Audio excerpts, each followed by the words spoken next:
Hey guys, back with another video. So today I got a little something more special to show you weapon wise. Now this is a very iconic weapon, one that was supposed to be massively wide produced by the Germans of World War II, but sadly did not get to reach that goal. But it was what would later shape the need for a intermediate rifle for the militaries across the world. Now this is the very first assault rifle, not to be confused with the Kalashnikov or any other assault weapon system, because this is the granddaddy to all assault weapons. And here I have the STG44. Now this is not original. It has some original parts, but this is a 22 long rifle. This is a standard magazine for this weapon. It is not a high capacity, even though it may look it. The butt, as far as I'm concerned, I think is original. The handle grips are original. The front sight post is original. And the rear top part of the sights is original. Now, this is also known as the Sturmgewehr, but it has also been called the STG44 for short, because 1944 was when this came out. This is the finished product. Now, there is the MP43 and the other prototypes that they turned out that came before this. These were supposed to be mass produced and would later replace the MP40s, and hopefully replace some more of the Kar98s, whereas the Kar98s I think would have been replaced. Now this is just me, I think they would have been probably replaced by the Gewehr 43, which was a Soundmac 8mm rifle that held a 10-round detachable box magazine. But this is the first assault rifle of any military in the world, and wielded by one of the best special forces in the world, the Waffen-SS, during the Second World War. And it was the branch that would come to be recognized as the first true special forces of the world. Now, because this one is a 22,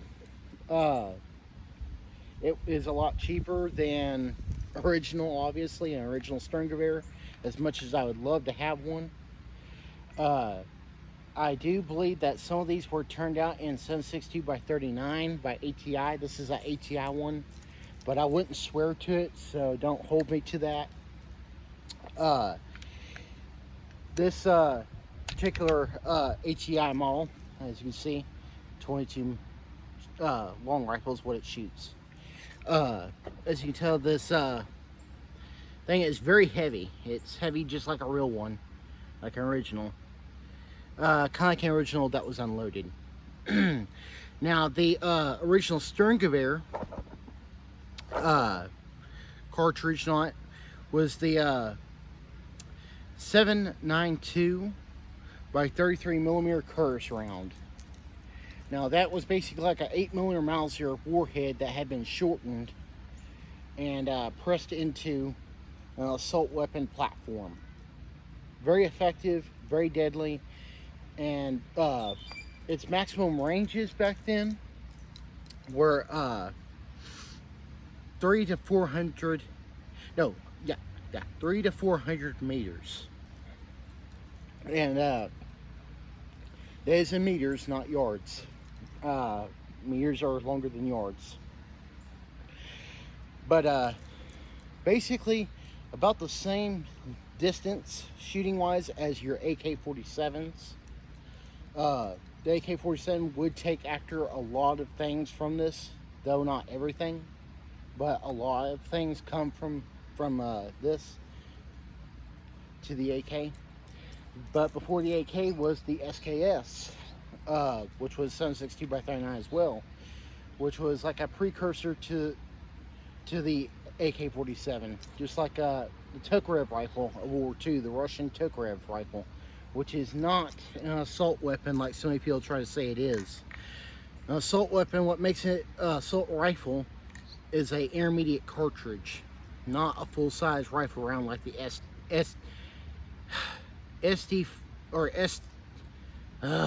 can't talk today. STG44 or Tokarev rifle, I'll just call it that. The damn names of these weapons are all over the place. But the Tokarev rifle fired the Mosin Nagant round, the 7.62 by 54R. It's a rimmed cartridge. It's a full-sized rifle cartridge. The only thing that makes the Tokarev rifle special is the fact that it used the first gas impingement system. Gas operating system, I'm sorry, gas operated system. That is the only thing that made it different from the other rifles in World War II. However, the Germans did make copies of similar weapons like that till they got to the Gewehr 43, which was a gas-operated full-size semi-automatic rifle as well.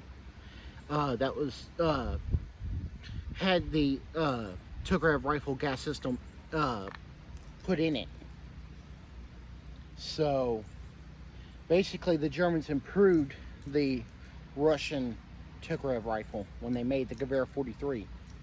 Now, the STG44, there was 425,977 rifles made. Now that is including the prototypes. Without the prototypes, I'm not entirely sure, but this would be what you would call the finished product. Would be the best out of the lot that were made. There were some that did come after 44 and 45 and did not look as pretty, and somewhat had some slight changes and all that to it. So there's that, and then the ones that come before it that look similar to this, but are not the same. The production of these was, if you're counting the prototypes and all that came thereafter, we're looking at 1943 to 1945, so 2 years of production of this kind of a rifle from the Nazi Germany. The original designer would be Hugo Schmeisser. Now you'll hear these things be called a schmeisser, and that comes from the designer, the one who wrote up the blueprints for this, who came up with the idea for this kind of a rifle. Not to be misconstrued with the MP40. MP40 sometimes gets thrown around as a schmeisser. It is not a schmeisser because Hugo Schmeisser did not create that one. He made this. He made the Sterngewehr. Kalashnikov basically just kind of took small bits and pieces from this and then kind of made his own weapon, his own assault rifle, based loosely off this. The thing about the STG44 is that they are milled parts. Everything you see on the Sterngewehrs from back then, from back in World War II, are all milled parts. There was no stamp parts on these, though that was a problem to a degree. When they didn't make them in stamp parts, they couldn't make them fast enough. And due to not being able to make them fast enough, it did have a heavy price for not being able to produce a more efficient and effective weapon for the battlefield. So sadly, quality was more important to them than speed, and which is kind of sad, because due to that, it put a major hindrance on the military and what they needed at the time. Stamped is a shorter process. They're a lot quicker and more easily mass produced, so that's pretty much what the rest of the world mostly used, was stamped weapons. Very few went with milled like the Germans did. However, the Germans did use some stamped weapons like the MP40. Now the MP38 was milled, not stamped. The NG34 was milled, not stamped, but the NG42 was stamped metal. The MP40 was stamped. So as the war did go on later in the years, they did go with more of the stamped weapons. However, they were still very, very big on milled weapons. And I gotta say, I kind of am too. I prefer the milled weapons, but however, there's nothing really wrong with stamped weapons, even though they are cheaper made and easier to produce. This is a gas operated system as well. The Stringavere is gas operated, the originals, and this one is as well.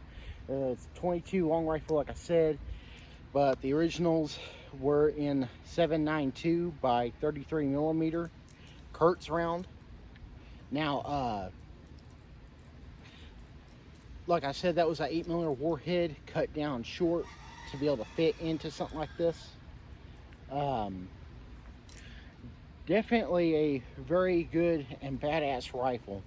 Definitely my favorite rifle of World War II, and definitely my favorite rifle in terms of probably rifles overall when it comes to the assault rifles. I mean, that is a badass weapon. Anyone who says it's not, and you're crazy. I feel sorry for you.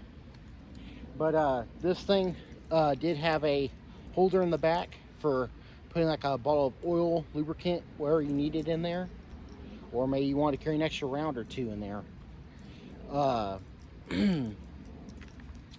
The sight hood, I'm a big fan of.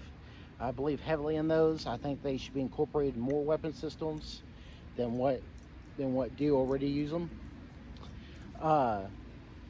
The muzzle device is not an original muzzle device. This is all one piece right here, except for the sight post. This is all one piece, but in the originals, the Stringavere originals, they had removable muzzle devices. Heat shield was at the bottom, which was kind of weird because, yeah, it's good to have it all over, but it's better to have it both bottom and top, in my opinion. But because the heat rises, it goes up, heat doesn't go down. But so that made it get hotter quicker when firing. So a lot of soldiers, German soldiers, opted to hold it by the magazine well. Now, interesting fact about this is also the magazines on the Stringaveres, both this one and the originals, you have to put your magazine in and rock it in there, just like an AK-47. That's a design that also came from the Stringavere. It was having to rock a magazine in because the way the magazine latches inside this. I do like the magazine release button because of how big it is. It makes it a lot easier, especially in combat. The Germans understood this, so that way you have that big bulky button there to push, so that way you can't miss it. And then rock it in, make sure it's in place.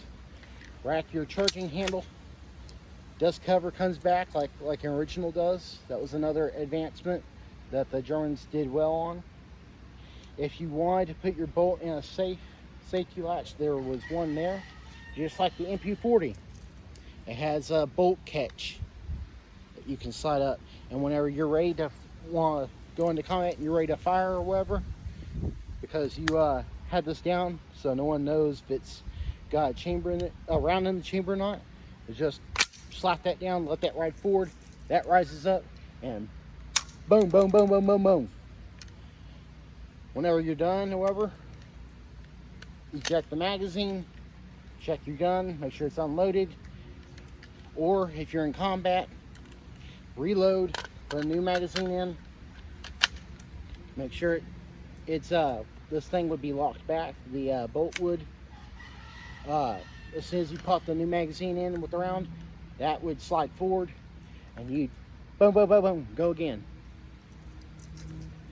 Very simple process. Not simple to be made, but the butt is hollow for the most part, which made it very light in the back. So it's very front heavy weapon, which is good for recoil. On the originals, it would when they were shooting full auto, it would keep it from rising too much. It'd go more back more, and it had a selector switch back then, which would be located right about around here, this area. And pushing it in toward me would be semi-auto. Pushing it out away from me would be full auto. There is a safety switch on this, like an original. This is not an original safety though, but this is what they would look like. There is your safe. There, you're on fire. Safe, fire. Safe, fire. So it made it easier to get it with your thumb whenever you're ready, just like an M16. The bolt handle is on the left side instead of the right side, like you see on most assault weapons. The idea, I think, behind that was assault way, whenever you're going to cock the bolt, you can just do it with one hand and keep going instead of having to stop what you're doing and go like that. You can go like this and just boom, boom, boom, boom, boom. Though it might seem odd to a lot of right-handed people like myself, I am ambidextrous, so it doesn't matter which way I have to grab it. But for someone who is right-handed, they may have trouble doing that. So that's just another difference in a string bearer from an AK and some other platforms. I hope you guys enjoyed this video. I hope you guys enjoyed having a look at this. I hope you guys consider liking, sharing, and subscribing my videos. And I'll see you guys in the next video.